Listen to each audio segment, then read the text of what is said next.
17 mai 1966, dans une prison du Nord-Vietnam. Le prisonnier passe lentement l'encadrement de la porte et s'installe sur le petit tabouret au milieu de la pièce. Il se penche en avant, place les mains entre ses genoux et baisse la tête en guise de salut. L'homme, vêtu d'une chemise rudimentaire en lin et d'un pantalon ample qui couvre largement son corps amaigri, s'affaisse sur le siège. Sur une table basse, un micro et un verre d'eau ont été déposés. Face à lui, le journaliste japonais attend patiemment le feu vert des responsables nord-vietnamiens. L'air hagard, le captif regarde dans le vide, comme si toute son humanité avait quitté son corps. L'homme n'est plus que le pantin de ses geôliers. Jeremiah A. Denton Jr., pilote de l'US Navy, croupi depuis 10 mois dans les geôles nord-vietnamiennes. Transféré de camp en camp, battu, maltraité et torturé à répétition, l'Américain a été choisi pour participer à une interview télévisée. Le reportage de propagande a pour objectif de persuader les Américains que leurs soldats sont bien traités dans les prisons du pays communiste. Les Nord-Vietnamiens se sont assurés que leurs otages répondent docilement aux questions de la télévision japonaise. Ils ont torturé Denton juste avant l'entrevue. L'Américain vacille et peine à rester assis. La douleur de ses plaies, ravivée par le dernier supplice, le tenaille. Mais une lueur de courage illumine les yeux du captif. L'homme s'apprête à tromper ses tortionnaires et à passer un message secret destiné au service de renseignement américain. Les caméras et les projecteurs sont braqués vers Denton.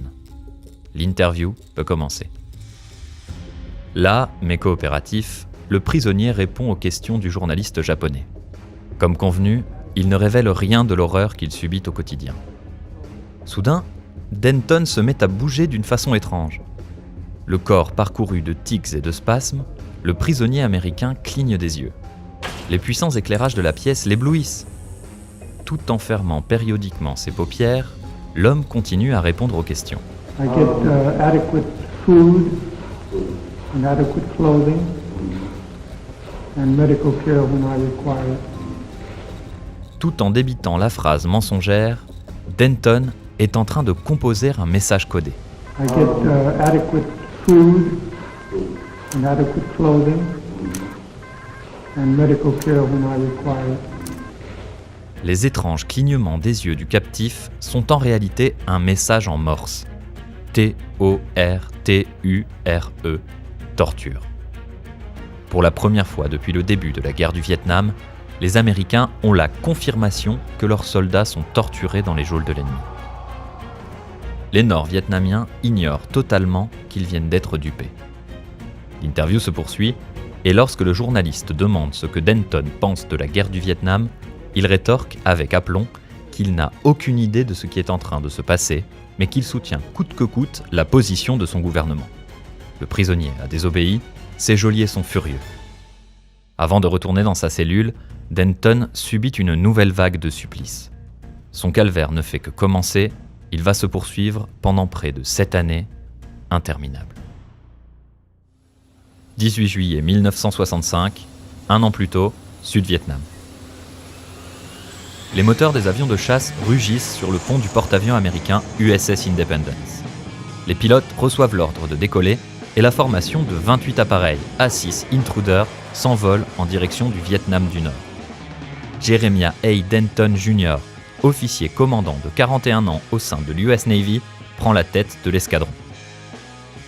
À bord de son jet, Denton est bien décidé à accomplir sa mission.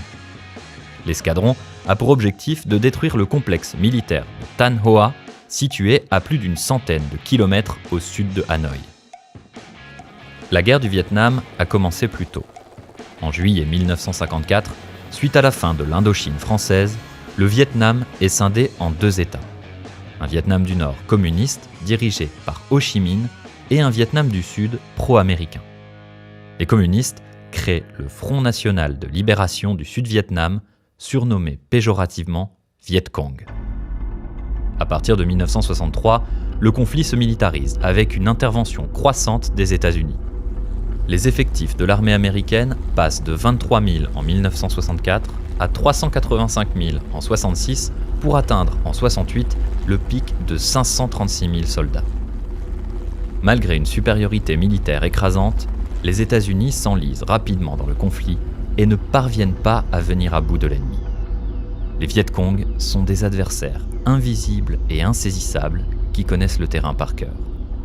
Qu'il s'agisse de pièges, de mines, de tunnels secrets ou de cachettes de munitions, la guérilla que mènent les Viet Cong surprend les Américains et leurs moyens conventionnels.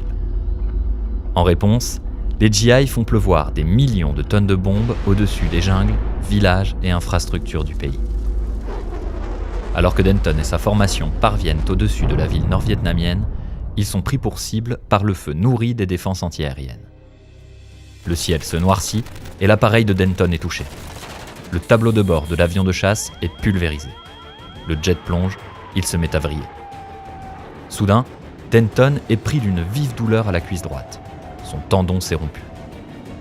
Il pousse un cri et essaie désespérément de redresser l'appareil, en vain. Le soldat n'a d'autre choix que de s'éjecter. L'homme saisit la poignée située entre ses jambes, tire d'un coup sec et déclenche la mise à feu de son siège éjectable. Quelques secondes plus tard, son parachute s'ouvre. Sous les pieds de Denton, le territoire ennemi s'étend à perte de vue. L'homme blessé se trouve désormais au cœur du fief nord-vietnamien. Rapidement, Denton et son copilote sont capturés par l'armée nord-vietnamienne. Jeremiah Denton est furieux. Son avion s'est fait abattre et il est maintenant aux mains de l'ennemi. Jeremiah Denton et d'autres pilotes captifs sont transférés de prison en prison. Hanoi Hilton, Alcatraz ou encore le Zoo, les captifs américains ne manquent pas de sarcasme pour dénommer leur lieu de détention. Dans les lugubres camps nord-vietnamiens, Denton est roué de coups, affamé, torturé, isolé ou humilié. Régulièrement, les geôliers extirpent le détenu de sa cellule pour l'interroger. L'Américain est l'un des captifs les plus haut gradés et l'ennemi espère lui soutirer des informations stratégiques. Néanmoins, l'officier ne cède pas et met même au point un ingénieux système de communication. Il utilise des langages codés pour discuter avec ses codétenus. En frappant sur les parois de leur cellule ou en toussant, les prisonniers de guerre se soutiennent moralement et s'échangent des informations. Face à l'entêtement et à la résilience de l'officier, les tortionnaires redoublent d'imagination et de cruauté pour torturer Denton. L'Américain se retrouve parfois attaché pendant 5 jours d'affilée à une palette avec une barre de fer contre ses chevilles. Le moindre mouvement rompt ses tendons d'Achille. 10 mois après sa capture, Jeremiah Denton apparaît dans une interview de propagande sur la télévision japonaise. Les services secrets américains décryptent immédiatement le message que leur soldat transmet en clignant des yeux. Il s'agit du premier témoignage formel de la torture subie par les captifs américains au Vietnam. Mais le prisonnier Denton n'est qu'au début de son long supplice. Pendant 4 ans, il est mis à l'isolement dans une minuscule cellule qui mesure moins d'1 mètre sur 3 et n'a aucune fenêtre. Le détenu est attaché par des chaînes et des menottes. Pendant que leurs prisonniers croupissent dans des conditions inhumaines, les États-Unis s'embourbent dans un conflit qui leur échappe totalement. Au-dessus des jungles et villages du Vietnam, les Américains déversent des millions de litres d'agent orange, un puissant défoliant, et font pleuvoir d'innombrables bombes au napalm, une arme cruelle qui brûle gravement et traumatise les populations civiles. Ces armes sont utilisées à grande échelle par l'US Air Force, qui s'en sert pour réduire en cendres le couvert végétal, les habitations en bois et les récoltes. Des millions de civils sont victimes en Asie du Sud-Est. Au total, les États-Unis ont largué 7 millions de tonnes de bombes, soit plus du double de l'ensemble des bombes larguées pendant la Seconde Guerre mondiale par tous les belligérants. L'acharnement américain bouleverse le monde. La guerre du Vietnam est le premier conflit largement médiatisé. Les équipes de télévision réalisent des reportages non censurés au cœur des zones de combat. Les images crues et sordides révoltent l'opinion publique qui devient hostile au fil des années. L'indignation collective et la montée du pacifisme donnent naissance à de nombreuses manifestations contre la guerre du Vietnam. Le découragement de certains soldats est même retransmis à la télévision. 12 février 1973, base aérienne de Clark, aux Philippines. Les portes de l'avion de transport de l'armée américaine s'ouvrent. Jeremiah Denton, vêtu d'un simple pantalon noir et d'une veste beige, descend énergiquement l'escalier et salue le commandant.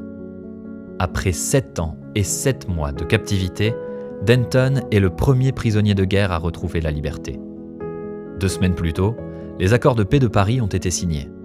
Les États-Unis ont accepté le retrait de leurs troupes du Vietnam. Enfin libre, Denton s'exprime. We are profoundly grateful to our Commander-in-Chief and to our nation for this day. God bless America. God bless America. L'homme poursuit ensuite sa carrière militaire avant de devenir sénateur de l'Alabama. Le vétéran de guerre s'éteint en 2014 à l'âge de 89 ans. Un jour, un homme demanda à Denton comment il avait réussi à survivre durant ces 7 années de captivité. Le vétéran répondit « Si j'avais su au moment où j'étais abattu que j'allais passer plus de 7 ans en prison, je serais mort de désespoir. Mais je ne le savais pas. J'ai vécu minute après minute, heure après heure, semaine après semaine, année